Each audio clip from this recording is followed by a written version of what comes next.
Hola Alicia, buenas tardes a vos y a toda la audiencia. El viernes no estuviste, ¿no?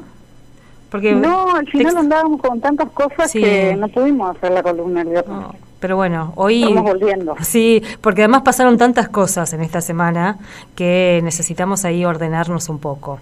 Estamos muy a las corridas. Te decía, fuera de aire, estábamos intentando hablar con la abogada del MTR porque liberaron hoy a 3 de los 4 detenidos y ella ahora está visitando a uno de ellos que quedó.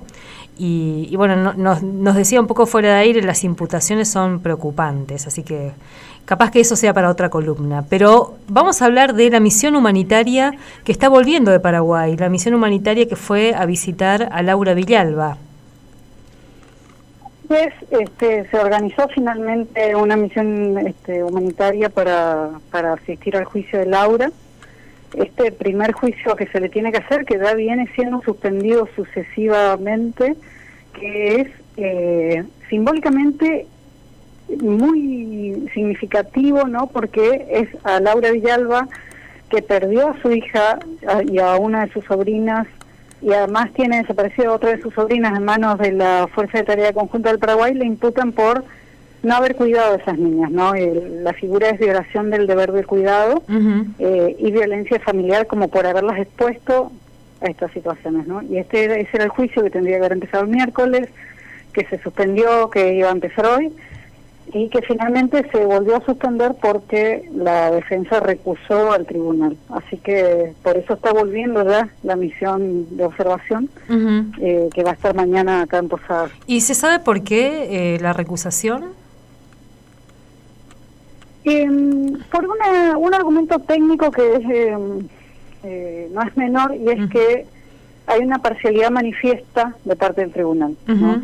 Que le ha permitido todos los márgenes de maniobra y de acción a la Fiscalía, le ha omitido obligaciones también a la Fiscalía, pero sin embargo a la defensa no le deja ni siquiera presentar pruebas, no le permite, le niega los pedidos sistemáticamente. Entonces, cuando hoy se supo que algunas de las pruebas que la defensa había pedido que la Fiscalía traiga, porque era su deber traerlas, como la investigación sobre la muerte de las niñas,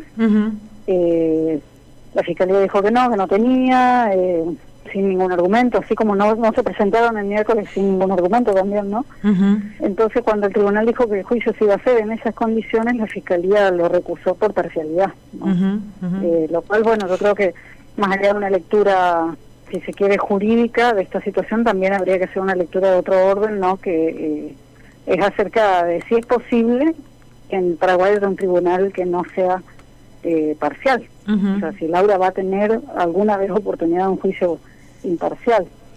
Ahora se suspende este juicio por violación de deberes de cuidado y violencia familiar, pero estamos muy cerca del otro juicio que es tal vez el más importante o el más grande por la expectativa de la condena y de la cantidad de años que podrían darle. Sí, ahora ya para el mes de septiembre, que la verdad falta muy poco, está previsto el juicio, la iniciación del juicio por los delitos de terrorismo, asociación criminal y todo, que sí son figuras mucho más graves, y que la expectativa de pena en Paraguay es entre exactamente pena y después otras cosas, otras accesorias que se le llaman medidas de seguridad. Laura está arriesgando 40 años de cárcel, ¿no? Que es mucho, una condena muy alta. Habría que pensarse en una condena cumplible realmente, y bueno, y ese juicio va a empezar después. Pero bueno, en breve. Sí, septiembre ahora.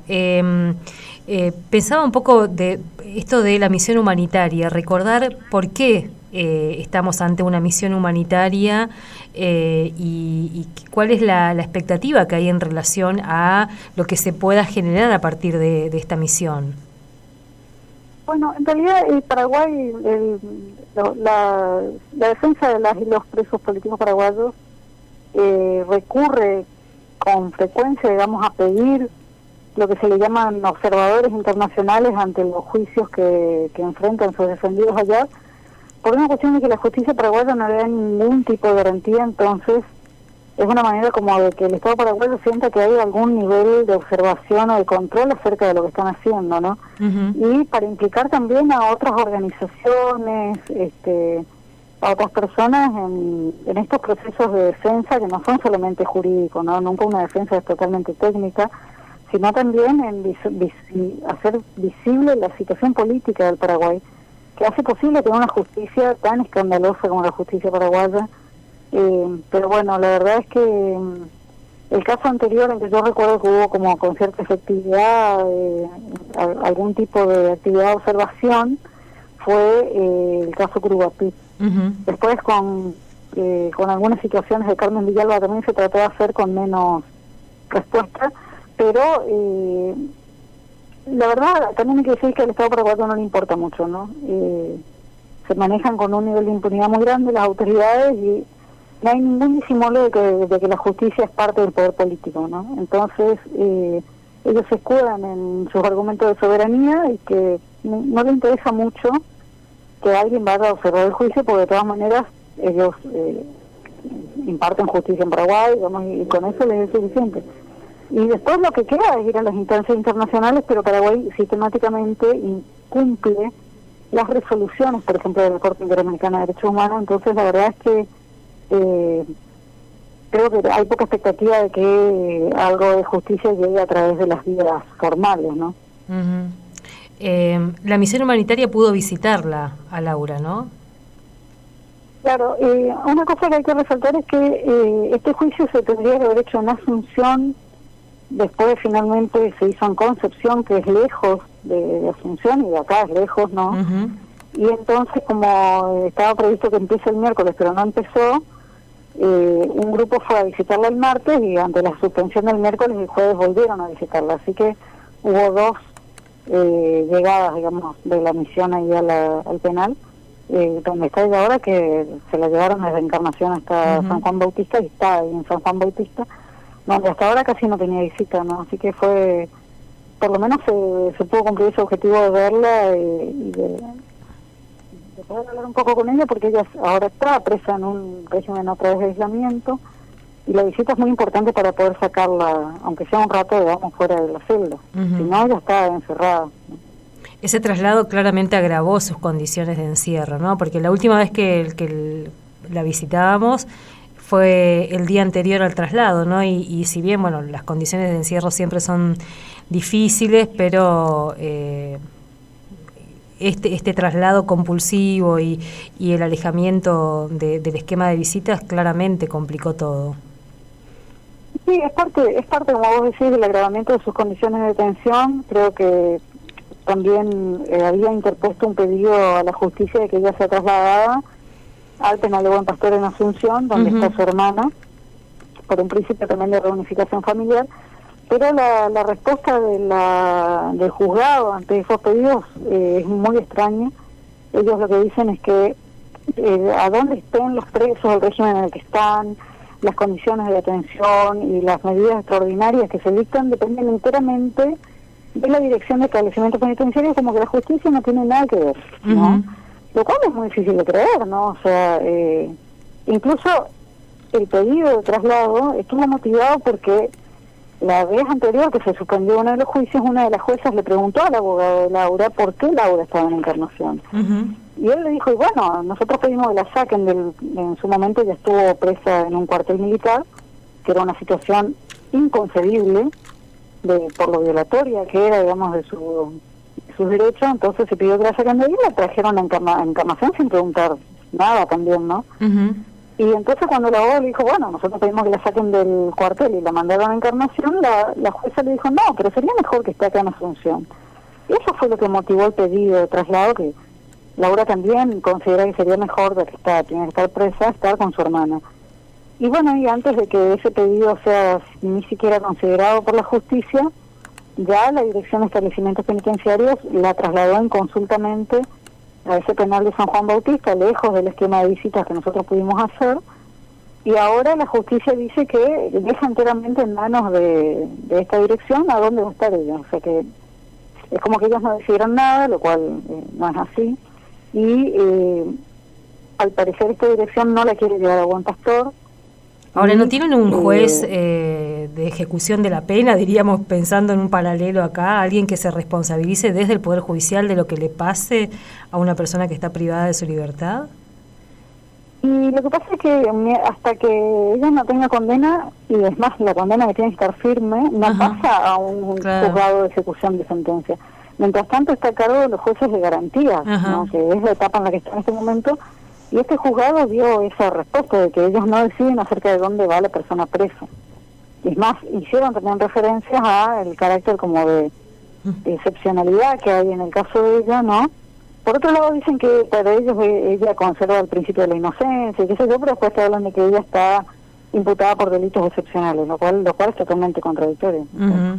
Pero bueno, sigue presa en San Juan Bautista, en un lugar mucho más aislado de Encarnación, ¿no? Y bueno, con un régimen de muchas horas por día de encierro. Ceci, relacionando un poco esta causa por terrorismo, esta semana escuchábamos así medio sorprendidas y preocupadas la conferencia de prensa del intendente de Campoviera llamando terroristas delincuentes a los manifestantes del MTR que estaban manifestándose justamente frente al municipio y convocando a los vecinos y a las vecinas a repudiarlos y bueno, a sumarse a la defensa del pueblo, entre otras cosas. Y por lo que estamos viendo que nos compartía su abogada, las imputaciones son bastante duras para, sobre todo uno de los detenidos que quedó. Esto de empezar a jugar con la categoría terrorismo para nombrar la protesta social me parece que es una cuestión muy compleja, muy preocupante. Es muy preocupante, Alicia, porque además uno ahí también ve la cuestión de la selectividad, ¿no? Cuando nosotros hablamos de este grupo, que podría ser cualquier otro, porque hay muchas organizaciones de este estilo, estamos hablando de organizaciones que organizan a gente muy pobre, a trabajadores muy precarizados.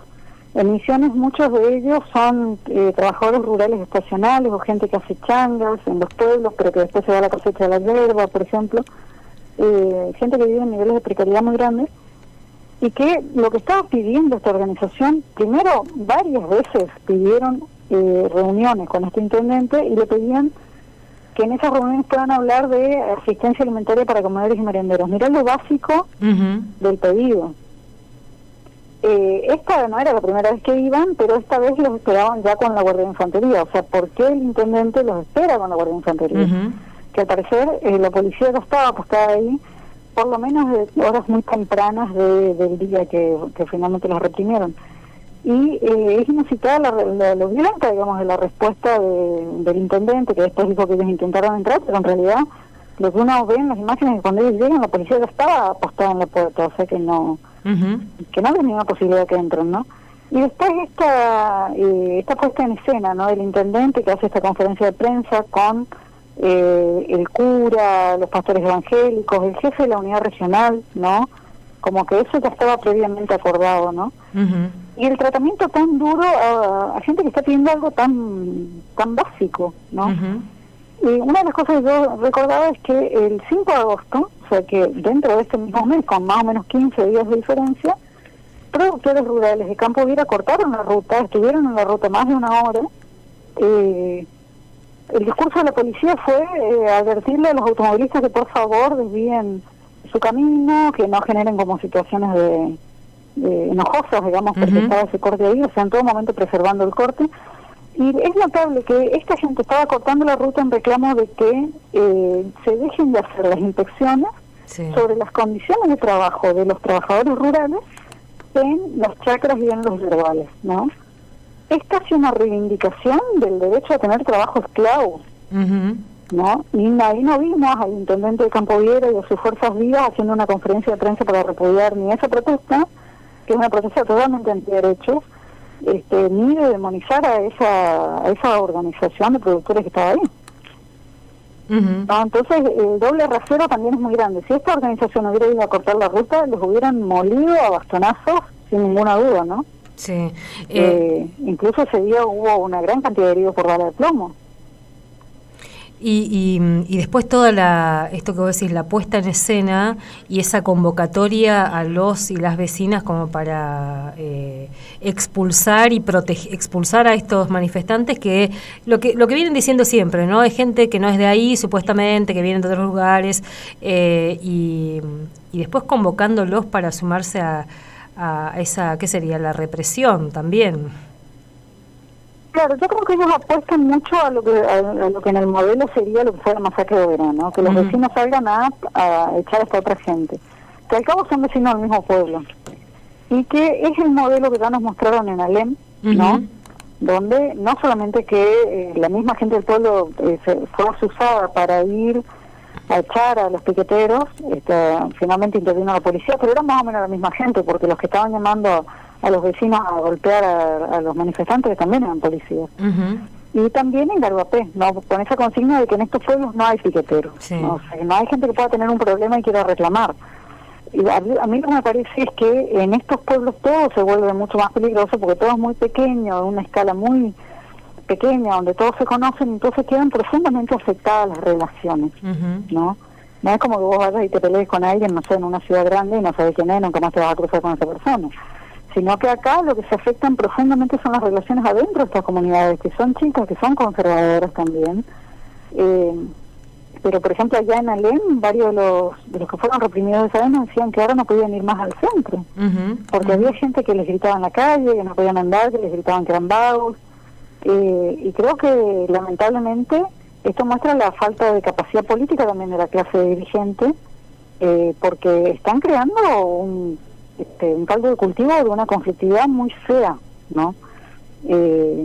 Porque quedan afectadas las relaciones de convivencia en estos lugares que son muy pocos habitantes, ¿no? Ahora, decías, y nos contaba también uno de los manifestantes cuando lo entrevistábamos aquí el día ahí a la tarde, después de la represión, se encontraron con un guardia de infantería con todo el uniforme, toda esa indumentaria que tienen, con los cascos y demás, y en la denuncia es llamativo las lesiones que se supone tienen esos efectivos de la policía, porque pareciera que estaban sin ningún tipo de protección, y todos los que vimos ahí en esas fotos, y después también es llamativo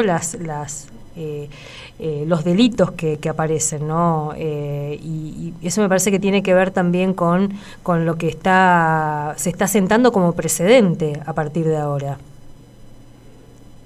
Sí, la verdad es que la imagen que yo vi, a mí me llamó la atención el equipamiento policial, ¿no? Que tenían los escudos, que tenían los cascos, que tenían rodilleras, que tenían escopetas, bueno, y además que a la madrugada... Gas pimienta, además, ¿no? Que es lo que denunciaban la reacción por ahí a partir del gas pimienta.